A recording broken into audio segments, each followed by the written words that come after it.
ਭਾਜੀ ਇਹਨਾਂ ਨੇ ਦਿਹਾੜੀਆਂ ਕਰਨ ਲਾਉਣਾ ਪੰਜਾਬ ਨੂੰ, ਜੋ ਦਿਖ ਰਿਹਾ ਸਾਨੂੰ ਕਿ ਹੁਣ ਕੀ ਹੋਊ, ਬੱਸ ਮਾਰੇ ਗਏ, ਲੁੱਟੇ ਗਏ, ਮਾਰੇ ਗਏ।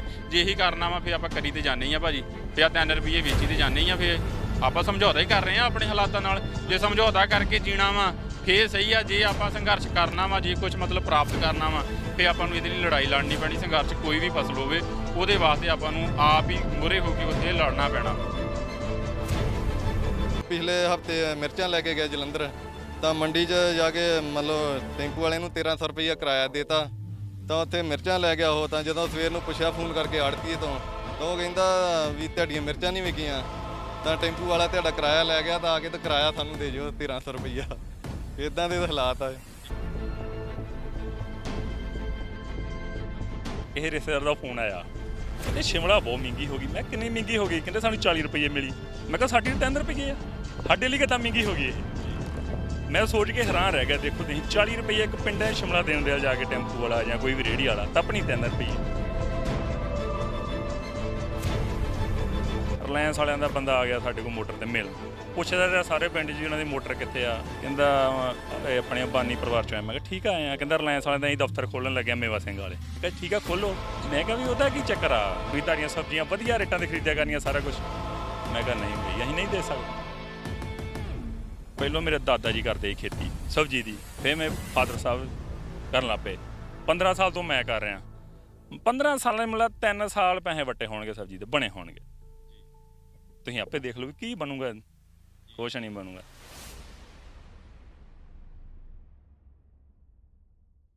ਹਰ ਇਨਸਾਨ ਪ੍ਰੋਫਿਟ ਦੇ ਲਈ ਜਿਉਂਦਾ ਹੈ। ਜੇ ਜਿਉਂਦਾ ਨਹੀਂ ਤਾਂ ਕਿਸਾਨ ਪ੍ਰੋਫਿਟ ਦੇ ਲਈ ਨਹੀਂ ਜਿਉਂਦਾ। ਹਾਲਾਤ ਤੁਹਾਡੇ ਸਾਹਮਣੇ ਨੇ। ਕਿਸਾਨ ਦੇ ਦਿੱਲੀ ਦੀਆਂ ਬਰੂਹਾਂ ਦੇ ਉੱਪਰ ਕਿਸਾਨ ਬੈਠੇ ਨੇ, ਉਹਦੇ ਕੋਈ ਕਾਰਨ ਨੇ। MSP ਦਾ ਬੁਰਾ ਹਾਲ ਕਰਿਆ ਪਿਆ ਹੈ ਸਰਕਾਰਾਂ ਨੇ। ਇੱਕ ਗੱਲਾਂ ਹੀ ਕਾਗਜ਼ਾਂ ਦੇ ਵਿੱਚ ਰਹਿ ਗਈਆਂ ਨੇ MSP ਦੀਆਂ। ਕਾਲੇ ਕਾਨੂੰਨ ਕਿਸਾਨਾਂ ਤੇ ਧੱਕੇ ਦੇ ਨਾਲ ਥੋਪੇ ਜਾ ਰਹੇ ਨੇ। ਹਾਲਾਤ ਜੇ ਪੰਜਾਬ ਦੀ ਹਾਲਾਤਾਂ ਦੀ ਗੱਲ ਕਰੀਏ ਤਾਂ ਮੰਡੀਕਰਨ ਸਿਸਟਮ ਜਿਹੜਾ ਹੈਗਾ ਉਹ ਕਿੰਨਾ ਨਿਘਾਰ ਦੇ ਵੱਲ ਜਾ ਰਿਹਾ ਹੈ। ਕਿਸਾਨ ਦਿਨ ਪੋ ਰਾਤ ਮਿਹਨਤ ਕਰਦਾ ਹੈ, ਗਰਮੀ ਹੋਇਆ ਫਿਰਦਾ ਹੁੰਦਾ ਹੈ, ਪਰ ਬਚਤ ਕੀ ਹੁੰਦੀ ਹੈ, ਪ੍ਰੋਫਿਟ ਕੀ ਹੁੰਦਾ ਹੈ? ਦੁਆਬੇ ਇਲਾਕੇ ਦੀ ਇਹ ਵਿਲਟ, ਸੁਲਤਾਨਪੁਰ ਏਰੀਆ, ਕਪੂਰਥਲਾ ਏਰੀਆ ਜਿਹੜਾ ਹੈ, ਇਸ ਸਾਰੇ ਦੇ ਵਿੱਚ ਸ਼ਿਮਲਾ ਮਿਰਚ ਜਿਹੜੀ ਹੈ ਉਹ ਬੀਜੀ ਜਾਂਦੀ ਹੈ। ਸ਼ਿਮਲਾ ਮਿਰਚ ਦਾ ਉਤਪਾਦਨ ਜਿਹੜਾ ਹੈਗਾ ਉਹ ਕਿਹੜੇ ਪੱਧਰ ਤੇ ਹੈ, ਕਿਵੇਂ ਬੀਜਦੇ ਨੇ, ਪਨੀਰੀ ਤੋਂ ਲੈ ਕੇ ਬੀਜ ਤੱਕ, ਤੇ ਅੱਗੇ ਚੱਲ ਕੇ ਜੇ ਆਪਾਂ ਗੱਲ ਕਰੀਏ ਉਹਨੂੰ ਵੇਚਣਾ, ਮੰਡੀਕਰਨ, ਇਹ ਸਾਰਾ ਸਿਸਟਮ ਹੈ। ਵੀਰ ਸਾਡੇ ਨਾਲ ਮੌਜੂਦ ਨੇ ਜਿਨ੍ਹਾਂ ਦੇ ਨਾਲ ਗੱਲਬਾਤ ਕਰਾਂਗੇ। ਕਈ ਸਾਲਾਂ ਤੋਂ ਲਗਾਤਾਰ ਜਿਹੜੇ ਸ਼ਿਮਲਾ ਮਿਰਚ ਜਿਹੜੀ ਹੈ ਉਹ ਬੀਜਦੇ ਨੇ ਤੇ ਅੱਗੇ ਮੰਡੀਕਰਨ ਕਰਕੇ ਆਉਂਦੇ ਨੇ। ਗੱਲਬਾਤ ਕਰਦੇ ਹਾਂ ਵੀਰਾਂ ਨਾਲ। ਵੀ ਜੀ, ਸ਼ਿਮਲਾ ਮਿਰਚ ਦੀ ਗੱਲ ਕਰੀਏ, ਆਪਾਂ ਗੱਲ ਸਟਾਰਟ ਕਰਦੇ ਹਾਂ ਬੀਜ ਤੋਂ। ਬੀਜ ਦਾ ਕੀ ਰੇਟ ਹੈ ਸ਼ਿਮਲਾ ਮਿਰਚ ਦਾ ਇਕੱਲੀ ਦਾ? ਭਾਜੀ ਮੇਨ ਆਪਣੇ ਏਰੀਏ 'ਚ 2 ਬੀਜ ਲੱਗਦੇ, ਇੱਕ ਇੰਦਰਾ ਤੇ ਇੱਕ ਸੈਮੀਨਸ ਦਾ। ਇਹ ਤਕਰੀਬਨ 10 ਗ੍ਰਾਮ ਦਾ ਪੈਕਟ 1200-1400 ਰੁਪਏ ਦਾ। ਜੇ ਇਹਦੀ ਪਨੀਰੀ ਦੀ ਤਿਆਰ ਕਰਕੇ ਗੱਲ ਕਰੀਏ, ਕਰੀਬ 28-30 ਹਜ਼ਾਰ ਰੁਪਇਆ ਖਰਚਾ ਕਿੱਲੇ ਦਾ। ਪਨੀਰੀ ਦਾ ਖਰਚਾ ਹੀ ਇਹਦਾ, ਕੱਲਾ ਪਨੀਰੀ ਦਾ ਪਨੀਰੀ ਦਾ ਖਰਚਾ ਸ਼ੁਰੂਆਤ ਹੀ ਐਂਡ ਤੱਕ 70-80 ਹਜ਼ਾਰ ਰੁਪਇਆ ਖਰਚਾ ਇਹਦਾ ਲਾਸਟ ਤੱਕ ਕਿੱਲੇ ਤੇ। ਇੱਕ ਕਿੱਲੇ ਤੇ ਇਹ ਤੇ ਰਿੰਗ ਵੀ ਪੈਂਦਾ, ਤਰਪਾਲ ਵੀ ਪੈਂਦੀ, ਸਾਰਾ ਕੁਝ ਠੰਡ ਤੋਂ ਬਚਾਉਣ ਲਈ। ਤੇ ਇਹ ਜਿਹੜੀ ਕਿੰਨੇ ਕਿਸਮ ਦੀ ਹੁੰਦੀ ਹੈ, ਜਿਹੜੀ ਆਪਾਂ ਜੇ ਇਕੱਲੀ ਪੰਜਾਬ ਦੀ ਗੱਲ ਕਰੀਏ, ਤੁਹਾਡੇ ਏਰੀਏ ਦੀ ਗੱਲ ਵੀ ਕਰ ਸਕਦੇ ਹਾਂ, ਕਿੰਨੀਆਂ ਕਿਸਮਾਂ ਨੇ ਇਹਦੀਆਂ ਜਿਹੜੀਆਂ ਇੱਥੇ ਬੀਜੀਆਂ ਜਾਂਦੀਆਂ ਪੰਜਾਬ 'ਚ? ਆਪਣੇ ਭਾਈ 2 ਹੀ ਲੱਗਦੇ ਮੇਨ ਬੀ, ਇਹੀ ਬਸ 2 ਕਿਸਮਾਂ ਦੀ ਆਪਣੇ। ਇੱਕ ਜਿਹੜੀ ਉਹ ਲਾਲ ਸ਼ਿਮਲਾ ਮਿਰਚ ਹੁੰਦੀ ਆ, ਤੇ ਜਿਹੜੀਆਂ ਆਮ ਕਰਕੇ ਵਿਆਹਾਂ ਸ਼ਾਦੀਆਂ ਦੇ ਵਿੱਚ ਤੁਸੀਂ ਦੇਖੇ ਹੋਏਗੀ, ਵੱਖ-ਵੱਖ ਪੀਲੇ ਰੰਗ ਦੀ ਦੇਖੀ ਹੋਏਗੀ, ਉਹਦਾ ਉਤਪਾਦਨ ਨਹੀਂ ਇੱਥੇ? ਨਹੀਂ ਭਾਜੀ ਇੱਥੇ ਨਹੀਂ, ਆਪਣੇ ਲੱਗ ਰਹੀ, ਬਿਲਕੁਲ ਨਹੀਂ। ਉਹਦਾ ਬੀਜ ਨਹੀਂ ਹੁੰਦਾ, ਆਪਣੇ ਨਹੀਂ ਹੈਗਾ ਇੱਥੇ। ਜੀ ਹਾਂਜੀ। ਤੇ ਸ਼ੁਰੂਆਤ ਜਿਹੜੀ ਹੋ ਜਾਂਦੀ ਹੈ ਇਹ ਅਕਤੂਬਰ ਮਹੀਨੇ ਦੇ ਵਿੱਚ? ਹਾਂਜੀ ਭਾਜੀ, ਇਹਦੀ 20 ਅਕਤੂਬਰ ਨੂੰ ਲਵਾਈ ਸ਼ੁਰੂ ਹੋ ਜਾਂਦੀ। 20 ਅਕਤੂਬਰ ਤੋਂ ਲੈ ਕੇ 5-10 ਨਵੰਬਰ ਤੱਕ ਲੱਗਦੀ ਹੈ। ਤੇ ਉੱਥੋਂ ਤੋਂ ਸਾਰਾ ਪ੍ਰੋਸੈਸ ਕਿੰਨੇ ਮਹੀਨੇ ਦਾ ਹੈਗਾ ਇਹ ਭਾਜੀ ਜੂਨ ਦੇ ਲਾਸਟ 10 ਜੁਲਾਈ ਤੱਕ ਵੀ ਚੱਲ ਜਾਂਦੀ, ਕਈ ਬੰਦੇ ਨੂੰ 10 ਜੁਲਾਈ ਤੱਕ ਵੀ ਰੱਖਦੇ ਆ। ਜਾਣੀ ਕਿ ਆਪਾਂ ਇੰਜ ਕਹਿ ਸਕਦੇ ਹਾਂ ਵੀ 8-9 ਮਹੀਨਿਆਂ ਦਾ ਪ੍ਰੋਸੀਜਰ ਹੈ ਸਾਰਾ। 9 ਮਹੀਨੇ ਦਾ ਪ੍ਰੋਸੀਜਰ, ਤਾਂ ਹੀ ਲੱਖ ਰੁਪਏ ਤੋਂ ਵੀ ਕਈ ਬੰਦੇ ਖਰਚਾ ਟਪਾਉਂਦੇ ਇਹਦਾ, ਕਈ ਜ਼ਿਮੀਂਦਾਰ ਖੁਦ। ਇੱਕ ਜਿਹੜਾ ਹੈਗਾ ਏਕੜ ਦੀ ਤੁਸੀਂ ਗੱਲ ਕਰ ਰਹੇ ਹੋ? ਹਾਂਜੀ 1 ਲੱਖ ਰੁਪਏ ਤੋਂ ਵੀ ਉੱਪਰ ਚੱਲ ਜਾਂਦਾ ਖਰਚਾ। ਬਹੁਤ ਜ਼ਿਆਦਾ ਭਾਜੀ ਖਰਚਾ ਇਹਦਾ, ਬਹੁਤ ਜ਼ਿਆਦਾ। ਜਿਹੜੀ ਇਹਦੀ ਪਨੀਰੀ ਹੈ, ਪਹਿਲਾਂ ਤੁਸੀਂ ਬੀਜਦੇ ਹੋ ਪਨੀਰੀ, ਉਹ ਕਿੰਨੇ ਮਹੀਨੇ, ਕੱਲੀ ਪਨੀਰੀ ਕਿੰਨੇ ਮਹੀਨੇ ਖੜੀ ਰਹਿੰਦੀ ਹੈ? ਉਹ ਭਾਈ 30-35 ਦਿਨ 'ਚ ਤਿਆਰ ਹੋ ਜਾਂਦੀ। ਹਾਂਜੀ। ਉਸ ਤੋਂ ਬਾਅਦ ਵਿੱਚ ਇਹਨੂੰ ਇਸ ਤਰ੍ਹਾਂ ਬੱਟਾਂ ਬਣਾ ਕੇ ਲਾਉਣਾ ਸ਼ੁਰੂ ਕਰ ਦਿੰਦੇ। ਹਾਂਜੀ। ਤੇ ਨਾਲ ਜਦੋਂ ਬੱਟਾ ਬਣਾ ਕੇ ਲਾਉਨੇ ਹੋ ਤਾਂ ਉਦੋਂ ਕੋਈ ਖਾਦ, ਉਦੋਂ ਕੋਈ ਸਪਰੇਅ?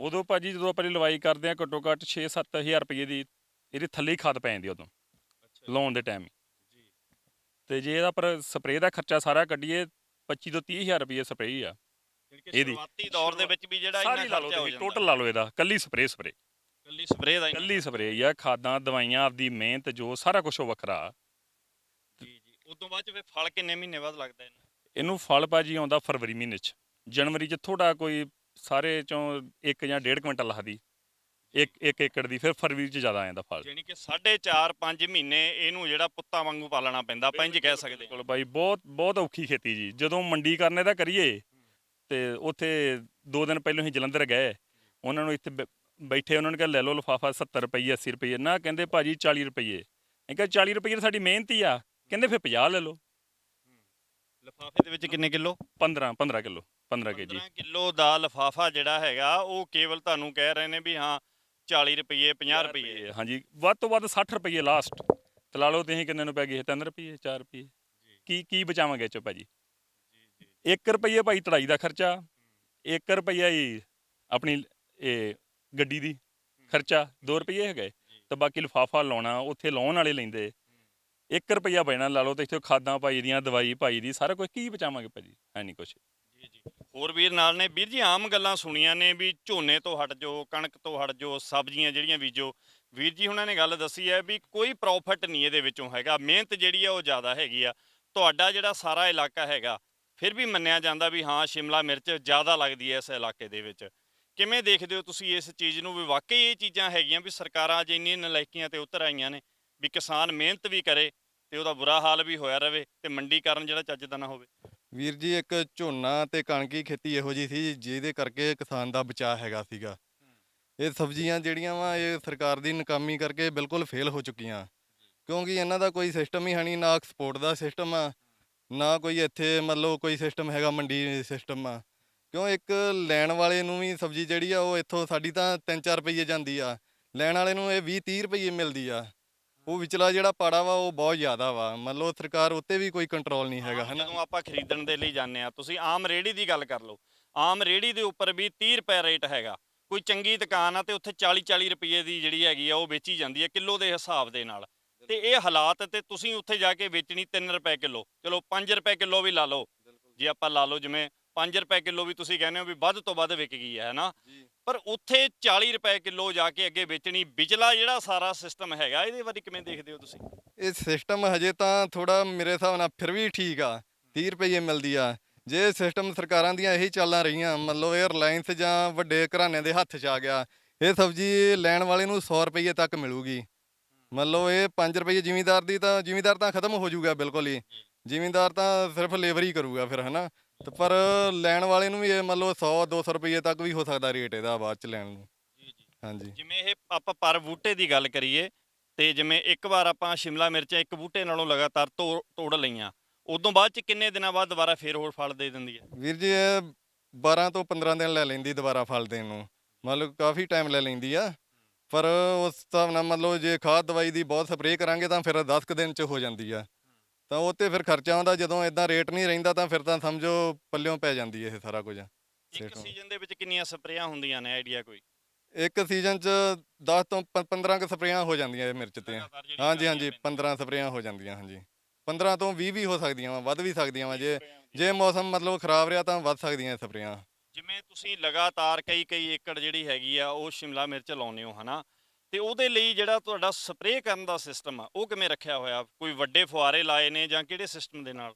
ਨਹੀਂ ਵੀਰ ਜੀ ਫੁਹਾਰਿਆਂ ਨਾਲ ਨਹੀਂ ਸਪਰੇਅ ਕਰਦੇ ਇਹ ਤਾਂ ਬਸ ਪੰਪ ਨਾਲ ਹੀ ਕਰੀਦੀ ਜਿਹੜੇ ਪਿੱਠ ਤੇ ਪੰਪ ਬੰਨ ਕੇ ਉਹਦੇ ਨਾਲ ਹੀ ਕਰਨੀ ਪੈਂਦੀ ਆ ਮਤਲਬ ਮਿਹਨਤ ਵਾਲਾ ਕੰਮ ਆ ਕੋਈ ਉਦਾਂ ਕੋਸਟਲੀ ਕੰਮ ਉਹ ਫੁਹਾਰੇ ਤਾਂ ਲੱਗ ਨਹੀਂ ਸਕਦੇ ਹਨਾ ਉਹ ਜ਼ਿਮੀਂਦਾਰ ਕੋਲ ਇੰਨੇ ਪੈਸੇ ਹੀ ਹੈ ਨਹੀਂ ਫੁਹਾਰੇ ਲਾ ਲੂ ਜਾਂ ਕਿਸ ਤਰ੍ਹਾਂ ਕਰੂਗਾ ਹਨਾ ਵਿਦੇਸ਼ਾਂ ਵਾਲਾ ਸਿਸਟਮ ਕੋਈ ਨਹੀਂਗਾ ਇਹ ਤਾਂ ਸਿਰਫ ਆਪਦੀ ਮਿਹਨਤ ਆ ਪਿੱਠ ਤੇ ਪੰਪ ਬੰਨ ਕੇ ਤਾਂ ਸਪਰੇਅ ਕਰੋ ਬਸ ਤੇ ਜਿਹੜੇ ਇਹਨੂੰ ਤੋੜਨ ਦੀ ਲੇਬਰ ਹੈ ਜਿਹੜੀ ਹੈਗੀ ਆ ਉਹ ਕਿੱਲੇ ਦੇ ਹਿਸਾਬ ਦੇ ਨਾਲ ਪੈਸੇ ਲੈਂਦੀ ਆ ਜਾਂ ਕੁਝ ਦਿਹਾੜੀ ਦੇ ਹਿਸਾਬ ਨਾਲ ਪੈਸੇ ਲੈਂਦੀ ਆ ਨਹੀਂ ਵੀਰ ਜੀ ਉਹ ਨਾ ਮਤਲਬ ਲਿਫਾਫੇ ਦੇ ਹਿਸਾਬ ਨਾਲ ਲੈਂਦੀ ਲਿਫਾਫੇ 'ਚ 15 ਕੁ ਕਿਲੋ ਮਿਰਚ ਪੈਂਦੀ ਆ ਤੇ 10 ਤੋਂ 15 ਕੁ ਰੁਪਏ ਉਹਦਾ ਰੇਟ ਆ ਲਿਫਾਫੇ ਦਾ ਲੇਬਰ ਦਾ ਹਾਂਜੀ ਉਹ 15 ਰੁਪਏ ਰੇਟ ਲੈਂਦੀ ਆ ਯਾਨੀ ਕਿ ਇਹ ਸਿਸਟਮ ਜਿਹੜਾ ਹੈਗਾ ਤੋੜਨ ਵਾਲਾ ਇਹ ਫੌਰਨ ਵਾਲਾ ਸਿਸਟਮ ਆਪਾਂ ਕਹਿ ਸਕਦੇ ਆ ਵੀ 15 ਜਿਹੜਾ ਕਿਲੋ ਤੋੜਨੀ ਆ ਤੇ ਉਹਦੇ ਤੁਸੀਂ ਉਸ ਹਿਸਾਬ ਦੇ ਨਾਲ ਪੈਸੇ ਦੇਣੇ ਨੇ। ਉਹ ਜਿੰਨਾ ਅਗਲਾ ਵੱਧ ਤੋੜੇਗਾ ਉਹਨਾਂ ਅਗਲੇ ਨੂੰ ਪ੍ਰੋਫਿਟ ਹੋ ਜਾਏਗਾ। ਬਿਲਕੁਲ ਜੀ, ਜਿਹੜਾ ਜਿੰਨਾ ਨਗ ਤੋੜੂਗਾ ਉਹਨੇ ਵੱਧ ਪੈਸੇ ਲੈ ਜਾਊਗਾ। ਪਰ ਜਿਹੜਾ ਕਿਸਾਨ ਆ, ਕਿਸਾਨ ਦਾ ਤੇ ਪ੍ਰੋਫਿਟ ਉੱਥੇ ਹੀ ਖੜਾ ਨਾ। ਕਿਸਾਨ ਦਾ ਤਾਂ ਇਹ ਹਾਲਾਤ ਆ ਵੀ ਇਹ ਪਿਛਲੇ ਹਫਤੇ ਮਿਰਚਾਂ ਲੈ ਕੇ ਗਏ ਜਲੰਧਰ, ਤਾਂ ਮੰਡੀ 'ਚ ਜਾ ਕੇ ਮਤਲਬ ਟੈਂਪੂ ਵਾਲੇ ਨੂੰ 1300 ਰੁਪਈਆ ਕਿਰਾਇਆ ਦੇਤਾ, ਤਾਂ ਉੱਥੇ ਮਿਰਚਾਂ ਲੈ ਗਿਆ ਉਹ। ਤਾਂ ਜਦੋਂ ਸਵੇਰ ਨੂੰ ਪੁੱਛਿਆ ਫੋਨ ਕਰਕੇ ਆੜਤੀਏ ਤੋਂ, ਤਾਂ ਉਹ ਕਹਿੰਦਾ ਵੀ ਤੁਹਾਡੀਆਂ ਮਿਰਚਾਂ ਨਹੀਂ ਵਿਕੀਆਂ, ਤਾਂ ਟੈਂਪੂ ਵਾਲਾ ਤੁਹਾਡਾ ਕਿਰਾਇਆ ਲੈ ਗਿਆ, ਤਾਂ ਆ ਕੇ ਤਾਂ ਕਿਰਾਇਆ ਸਾਨੂੰ ਦੇ ਜਿਓ 1300 ਰੁਪਈਆ। ਇਦਾਂ ਦੇ ਹਾਲਾਤ ਆ। ਦੇਖੋ ਇਹ ਆਮ ਕਹਿੰਦੇ ਨੇ ਲੋਕ ਵੀ ਵੱਧ ਤੋਂ ਵੱਧ ਜਿਹੜੀ ਹੈਗੀ ਆ ਉਹ ਚੀਜ਼ਾਂ ਸਬਜ਼ੀਆਂ ਬੀਜੋ, ਕਣਕ ਝੋਨੇ ਤੋਂ ਹਟੋ। ਜਿਵੇਂ ਵੀਰ ਜੀ ਨਾਲ ਵੀ ਗੱਲ ਕਰੀ, ਤੁਸੀਂ ਇਹ ਚੀਜ਼ ਨੂੰ ਕਿਵੇਂ ਦੇਖਦੇ ਮੇਰਾ ਹੋ? ਨਾ ਕਿਸੇ ਰਿਸ਼ਤੇਦਾਰ ਦਾ ਫੋਨ ਆਇਆ, ਉਹ ਕਹਿੰਦੇ ਸ਼ਿਮਲਾ ਬਹੁਤ ਮਹਿੰਗੀ ਹੋ ਗਈ। ਮੈਂ ਕਿੰਨੀ ਮਹਿੰਗੀ ਹੋ ਗਈ? ਕਹਿੰਦੇ ਸਾਨੂੰ 40 ਰੁਪਏ ਮਿਲੀ। ਮੈਂ ਕਿਹਾ ਸਾਡੀ 3 ਰੁਪਏ ਆ, ਸਾਡੇ ਲਈ ਕਿੱਦਾਂ ਮਹਿੰਗੀ ਹੋ ਗਈ ਇਹ? ਮੈਂ ਸੋਚ ਕੇ ਹੈਰਾਨ ਰਹਿ ਗਿਆ। ਦੇਖੋ ਤੁਸੀਂ 40 ਰੁਪਏ ਇੱਕ ਪਿੰਡਾਂ ਸ਼ਿਮਲਾ ਦੇਣ ਦੇ ਜਾ ਕੇ ਟੈਂਪੂ ਵਾਲਾ ਜਾਂ ਕੋਈ ਵੀ ਰੇਹੜੀ ਵਾਲਾ, ਤਾਂ ਆਪਣੀ 3 ਰੁਪਏ। ਰਿਸ਼ਤੇਦਾਰ ਨੂੰ ਚਾਰ ਚੜਦਾ ਵੀ ਹਣੀ ਮਹਿੰਗੀ ਹੋ ਗਈ ਸਾਡੇ ਕਿਸੇ ਭੈਣ ਭਰਾ ਦੀ ਸਬਜ਼ੀ। ਪਰ ਦੇਖ ਲਓ ਹਾਲਾਤ ਦੇਖੋ। ਆਮ ਦੇਖੋ ਫਿਰ ਆਮ ਜਿਹੜੇ ਹੈਗੇ ਨੇ ਕਿਸਾਨ, ਉਹ ਆਉਣ ਵਾਲੇ ਸਮੇਂ 'ਚ ਕੀ ਕਰਨਗੇ? ਅਜੇ ਸਰਕਾਰਾਂ ਵੱਲੋਂ ਕਿਹਾ ਜਾ ਰਿਹਾ ਹੈਗਾ ਵੀ ਹਾਂ ਨਹੀਂ, ਇਹ ਤੁਹਾਡੇ ਹਿੱਤ ਦੇ ਵਿੱਚ ਨੇ ਜਿਹੜੇ ਕਾਨੂੰਨ ਨੇ, MSP ਜਿਹੜੀ ਠੀਕ ਹੈ। ਤੇ ਉਹ ਵੇਖ ਹੀ ਲਿਆ ਆਪਾਂ, ਵੈਸਟ ਬੰਗਾਲ ਦਾ ਏਰੀਆ ਜਿਹੜਾ ਸਾਰਾ ਹੈਗਾ ਉਧਰ ਹੈ ਨਾ, ਤੁਹਾਡੇ ਸਾਹਮਣੇ ਹਾਲਾਤ ਨੇ। ਆਮ ਜਿਹੜਾ ਹੈਗਾ ਕਿਸਾਨ, ਉਹ ਵਿਚਾਰਾ ਕਿੱਥੇ ਜਾਊਗਾ ਜਿਹਦੀ ਖੇਤੀ ਘੱਟ ਹੈ, ਜਿਹਦੀ ਸਾਰਾ ਕੁਝ ਹੀ ਖੇਤੀ ਤੇ ਖੜਾ ਹੈ। ਭਾਜੀ ਇਹਨਾਂ ਨੇ ਦਿਹਾੜੀਆਂ ਕਰਨ ਲਾਉਣਾ ਪੰਜਾਬ ਨੂੰ। ਜੋ ਦਿਖ ਰਿਹਾ ਸਾਨੂੰ, ਅਸੀਂ ਜੰਗ ਏਜਦੇ ਹਾਂ। ਸਾਡੀ ਉਮਰ ਹੈਗੀ 30 ਤੋਂ 35 ਦੇ ਵਿੱਚ, ਸਾਰੇ ਭਰਾਵਾਂ ਦੀ, ਸਾਰੇ ਜੰਗ ਏਜਦੇ। ਪਰ ਦਿਖਦਾ ਸਾਨੂੰ ਜੋ ਦਿਖ ਰਿਹਾ, ਦਿਹਾੜੀਆਂ ਕਰਨੀਆਂ ਪੈਣੀਆਂ। ਜੋ ਲੱਛਣ ਬਣ ਗਏ ਪੰਜਾਬ ਦੇ। ਹੁਣ ਟਮਾਟਰ ਆ ਮੇਰੇ, ਪਿਛਲੀ ਵਾਰ ਵੀ 2 ਖੇਤ ਸੀ, ਯਾਰ ਕਿ ਫਿਰ 2 ਖੇਤ ਆ, ਕੋਈ ਨਹੀਂ ਪੁੱਛ ਰਿਹਾ। ਵੀਡੀਓ ਬਣਾ ਕੇ ਕਿਸਾਨ ਨੇ ਜਿਹੜੇ ਉਹ ਟਮਾਟਰ ਜਿਹੜੇ ਭਰ ਕੇ ਜਾ ਕੇ ਸੜਕਾਂ ਤੇ ਸੁੱਟ ਕੇ ਪ੍ਰਦਰਸ਼ਨ ਕਰ ਰਹੇ ਨੇ। ਬਿਲਕੁਲ ਸਹੀ ਆ ਜੀ, ਉਹੀ ਹਾਲਾਤ ਸਾਡੇ ਹੋ ਗਏ ਜੀ। ਸਹੀ ਕਰ ਰਹੇ ਹੋ। ਹੋਰ ਵੀਰ ਸਾਡੇ ਨਾਲ ਨੇ। ਵੀਰ ਜੀ, ਤੁਹਾਨੂੰ ਕਿਵੇਂ ਲੱਗਦਾ, ਤੁਸੀਂ ਇਸ ਸਾਰੇ ਜਿਹੜਾ ਦੇਖਦਾ ਹੈਗਾ ਸ਼ਿਮਲਾ ਮਿਰਚਾਂ ਲਾਈਆਂ ਹੁੰਦੀਆਂ ਨੇ, ਹੈ ਨਾ, ਜਾਂ ਇਹਦੇ ਨਾਲ ਕੋਈ ਹੋਰ ਜਿਹਦੇ ਨਾਲ ਪ੍ਰੋਫਿਟ ਹੋ ਸਕੇ, ਕੋਈ ਹੋਰ ਖੇਤੀਬਾੜੀ ਦੇ ਰਾਹੀਂ ਜਿਹੜਾ ਹੈਗਾ ਸਬਜ਼ੀਆਂ ਦੀ ਕਾਸ਼ਤ ਕੀਤੀ ਜਾਵੇ, ਫੁੱਲ ਲਾਏ ਜਾਣ, ਲੱਗਦਾ ਕੋਈ ਪ੍ਰੋਫਿਟ ਹੈਗਾ? ਅੱਜ ਦੇ ਟਾਈਮ ਦੇ ਵਿੱਚ ਜੋ ਸਰਕਾਰ ਨੇ ਹਾਲਾਤ ਪੈਦਾ ਕਰ ਦਿੱਤੇ ਆ ਭਾਜੀ, ਕੋਈ ਨਹੀਂ ਲੱਗ ਰਿਹਾ। ਕੋਈ ਵੀ ਚੀਜ਼ ਲਾ ਲਈਏ, ਕੋਈ ਵੀ ਫਸਲ ਲਾ ਲਈਏ ਨਾ, ਕੋਈ ਵੀ ਇੱਕ ਕਣਕ ਝੋਨਾ ਜਿਹਾ ਬਚਿਆ ਸੀਗਾ, ਉਹਦੇ ਤੇ ਵੀ ਕਾਲੇ ਕਾਨੂੰਨ ਲਾ ਕੇ ਉਹਦੀ MSP ਖਤਮ ਕਰਨ ਵਾਸਤੇ, ਮੰਡੀਕਰਨ ਖਤਮ ਕਰਨ ਵਾਸਤੇ, ਉਹਦਾ ਵੀ ਇਹਨਾਂ ਨੇ ਕੰਮ ਖਤਮ ਕਰਤਾ। ਕਿ ਆਉਣ ਵਾਲੇ ਨੌਜਵਾਨ ਕਿਸਾਨਾਂ ਨੂੰ ਇਹ ਨਹੀਂ ਪਤਾ ਲੱਗ ਰਿਹਾ ਕਿ ਅਸੀਂ ਇੱਥੇ ਰਹੀਏ, ਕਿੱਥੇ ਜਾਈਏ, ਖੇਤੀ ਕਰੀਏ, ਕੀ ਕਰੀਏ, ਕਿਹੜਾ ਕੰਮ ਕਰੀਏ।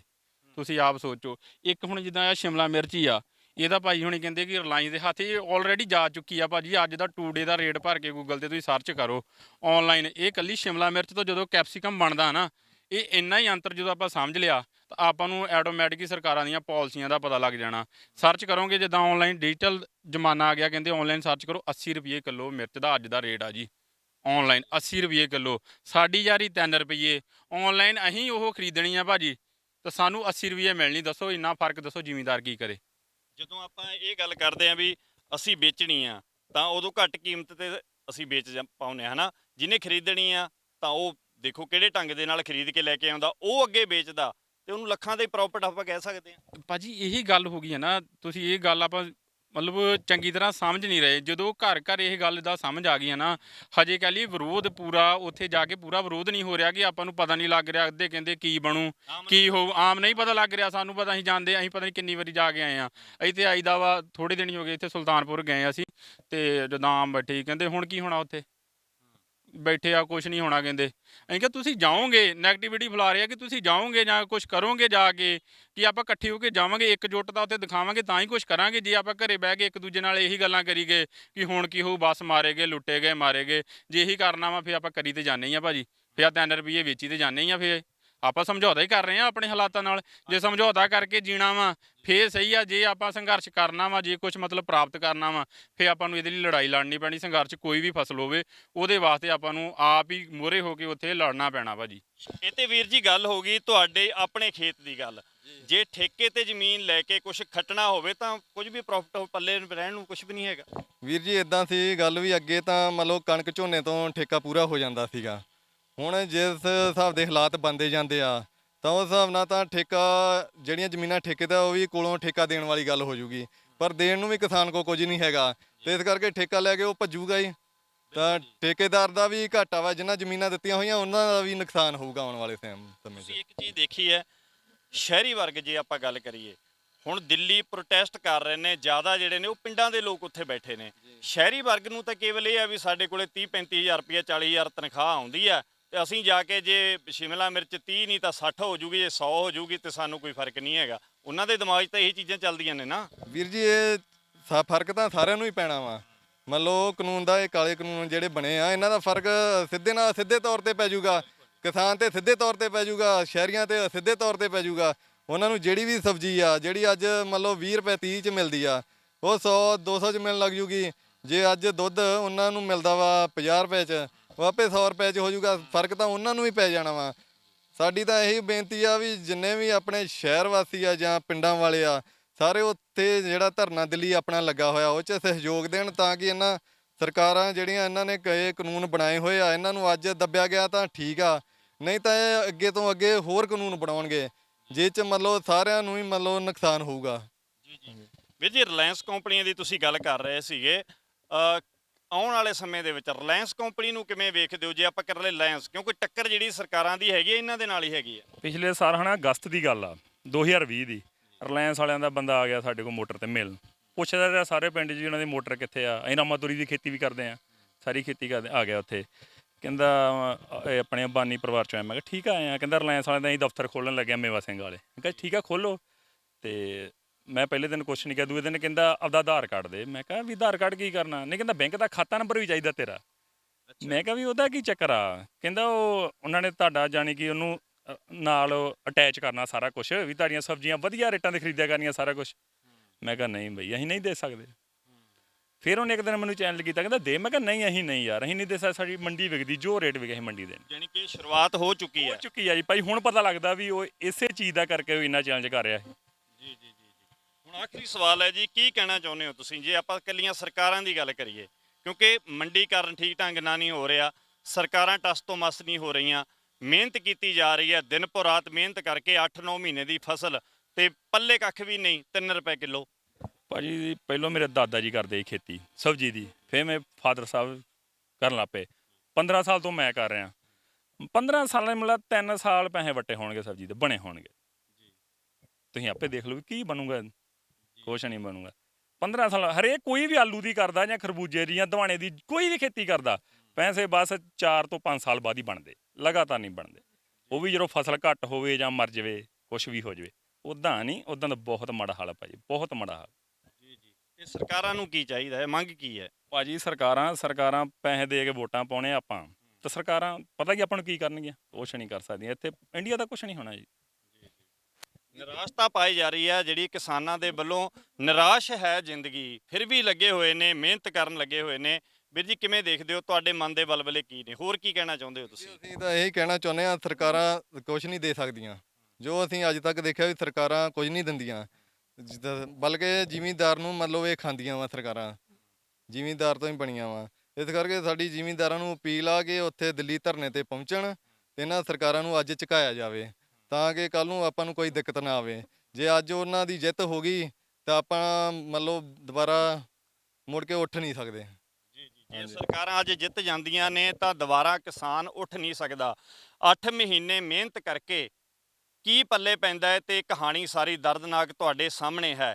ਬੀਜ ਤੋਂ ਲੈ ਕੇ ਫਲ ਤੱਕ ਕਿੰਨੀ ਮਿਹਨਤ ਕਰਨੀ ਪੈਂਦੀ ਹੈ, ਤੇ ਲੱਖਾਂ ਜਿਹੜਾ ਹੈਗਾ ਉਹ ਖਰਚਾ ਕਰਕੇ ਪੱਲੇ ਕੀ ਪੈਂਦਾ ਹੈ, ਨਿਰਾਸ਼ਤਾ ਉਹ ਤੁਹਾਡੇ ਸਾਹਮਣੇ ਹੈ। ਵੀਰ ਮਿਹਨਤ ਕਰਕੇ ਦਿਨ ਪਰ ਰਾਤ ਮੰਡੀ ਦੇ ਵਿੱਚ ਜਾਂਦੇ ਨੇ, ਤੇ ਮੰਡੀ ਦੇ ਵਿੱਚ ਜਾ ਕੇ 15 ਰੁਪਏ ਦਾ ਜਿਹੜਾ ਹੈਗਾ ਥੈਲਾ, ਤੇ ਉਹ ਕਿੰਨੇ ਦਾ ਵਿਕਦਾ ਹੈ, ਇਹ ਕਹਾਣੀ ਵੀਰਾਂ ਨੇ ਤੁਹਾਡੇ ਸਾਹਮਣੇ ਦੱਸੀ ਹੈ। 40 ਰੁਪਏ ਰੇਟ ਲਾਉਂਦਾ ਹੈ, ਕੋਈ 50 ਰੁਪਏ ਲਾਉਂਦਾ ਹੈ।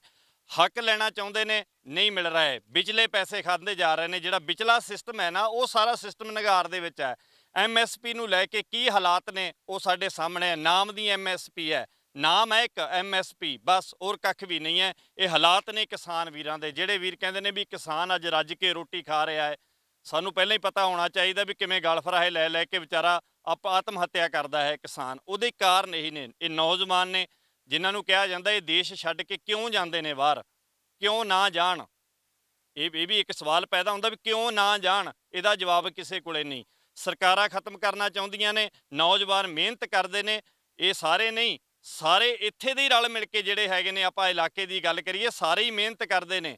ਸਾਰਾ ਸਿਸਟਮ ਜਿਹੜਾ ਸਰਕਾਰਾਂ ਨੇ ਖਰਾਬ ਕੀਤਾ ਹੋਇਆ ਹੈ। ਵੀਰਾਂ ਦੇ ਕਹਿਣ ਦੇ ਮੁਤਾਬਕ ਸਰਕਾਰਾਂ ਜਿਹੜੀਆਂ ਨੇ ਉਹ ਬੜੀਆਂ ਨਿਘਾਰ ਦੇ ਵੱਲ ਜਾ ਰਹੀਆਂ ਨੇ। ਸਾਨੂੰ ਵੀ ਕੁਝ ਜਾਗਣਾ ਪਏਗਾ, ਹੱਕ ਲੈਣੇ ਪੈਣਗੇ। ਜਿਵੇਂ ਦਿੱਲੀ ਦੀਆਂ ਬਰੂਹਾਂ ਤੇ ਕਿਸਾਨ ਬੈਠੇ ਨੇ, ਵੀਰਾਂ ਨੇ ਮੰਗ ਕੀਤੀ ਹੈ ਵੀ ਲਗਾਤਾਰ ਸਾਨੂੰ ਉੱਥੇ ਇਕਜੁੱਟਤਾ ਦਿਖਾਉਣੀ ਚਾਹੀਦੀ ਹੈ ਤੇ ਉੱਥੇ ਪਹੁੰਚਣਾ ਚਾਹੀਦਾ ਹੈ ਤਾਂ ਜੋ ਅਸੀਂ ਆਪਣੇ ਹੱਕ ਲੈ ਕੇ ਘਰਾਂ ਨੂੰ ਵਾਪਸ ਆ ਸਕੀਏ। ਇਹੀ ਫਸਲ ਹੈ, ਇਹਦੇ ਉੱਪਰ ਇੱਕ ਖਾਸ ਮੁੱਲ ਨਿਰਧਾਰਤ ਹੋਣਾ ਚਾਹੀਦਾ ਹੈ। ਇਹ ਵੀਰਾਂ ਦੀ ਮੇਨ ਮੰਗ ਹੈ। ਤੁਸੀਂ ਦੇਖ ਰਹੇ ਹੋ ਸੁਰਖਾਬ ਟੀਵੀ, ਮੈਂ ਅਮਰਪ੍ਰੀਤ ਸਿੰਘ ਗੁੱਜਰਵਾਲ।